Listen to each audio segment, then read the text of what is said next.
Joining me right now is Oklahoma Senator Markwayne Mullin, a member of the Senate Armed Services Committee. Senator, great to see you. Thanks so much for being here. I know voters in Oklahoma are also headed to the polls today. What are your thoughts on this Super Tuesday? Well, I think Trump's going to absolutely close the door on Nikki Haley here. You know, he'll win all 77 counties here in Oklahoma. I'm sitting at my ranch here in Oklahoma. As soon as we finish here, I'll be going to the polls voting and headed back to D.C.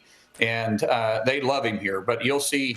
And I say love him, they love President Trump. When you see the polls close today, I think the only victory Nikki Haley will get will be the one that she has already, and it's the Washington D.C., which doesn't surprise me. I mean that they don't really support Trump there because he mixed things up. He's not the inside politician that Washington D.C. likes. But I expect, Maria, that Trump will absolutely sweep Super Tuesday, and hopefully Nikki Haley will get out of the race and we can unify the party and look forward to who we should be fighting, and that's Joe Biden and this administration.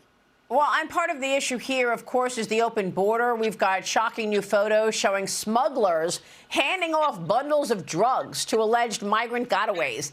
It appears they were just tossing them over the fences. Texas Department of Public Safety spokesperson Chris Oliveras said that this is all happening in between the ports of entry on private ranches.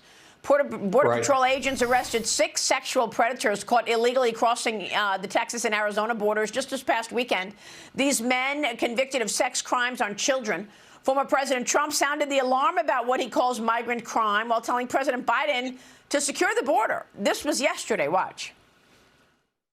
Many are dying on the trip up, and they're dying in the country. And also, many of the people are criminals, and they're doing tremendous harm. I call it migrant crime. It's migrant crime. So I say respectfully to President Biden, you have the authorization right now. I did it.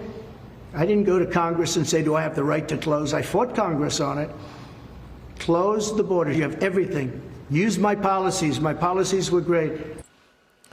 Senator, your thoughts? President Biden keeps blaming you and your colleagues. He says he needs Congress's authority to do something, even though when he walked into the White House in the first 2 weeks, he overturned all of Trump's security at the border.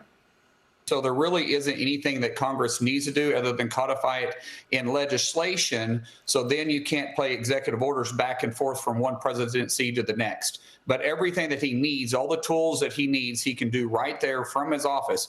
There's a real issue you have here. And not to mention, Maria, I don't know if you saw the report today, but the CPB put out that they had over 350,000 inadmissible aliens. Inadmissible means they had illegal or they had criminal activity in the United States or in the countries to which they were coming from, and they flew them to 43 different cities around the country, and they won't tell us which city they flew them to. Now, mind you, 350,000 inadmissible. That means they were criminals, illegal aliens they allowed inside the United States last year alone.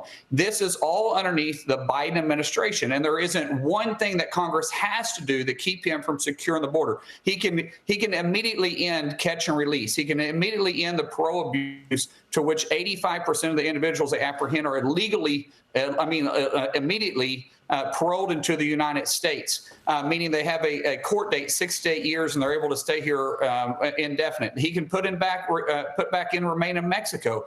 He could close down the ability for illegal aliens to claim asylum in other places other than legal points of entry. So there's multiple things that Biden could do today, right now, yet he refuses to do it because it's politics to him. This is a national security issue, Maria. This isn't politics, but that is exactly what the Democrats underneath Biden administration is doing. And yet, even the leadership on the Republican side was pushing money to Ukraine over doing anything on the border as recently as a couple of weeks ago. Now we know that Mitch McConnell will be stepping down and not seeking re-election in November. South Dakota Senator and Senate Minority Whip John Thune announced he is running for the Senate Republican leader to replace McConnell in November.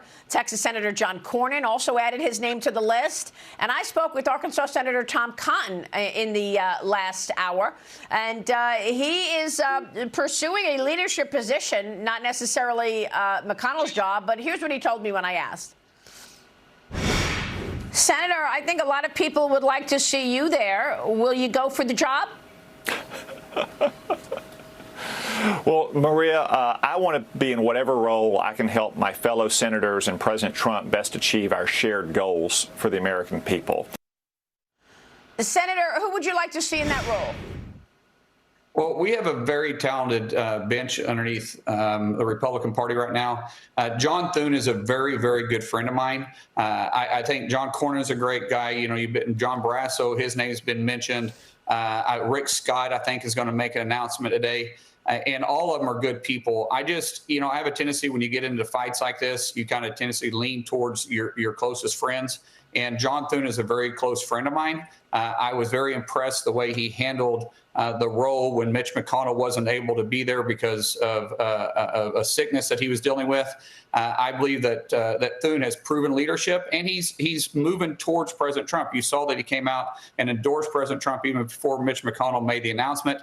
I think he realizes that the party needs to be unified behind the future president, the next president of the United States, as President Trump. And so I feel like he would do a very good job. All right, we will leave it there. Senator, good to see you this morning. Thank you.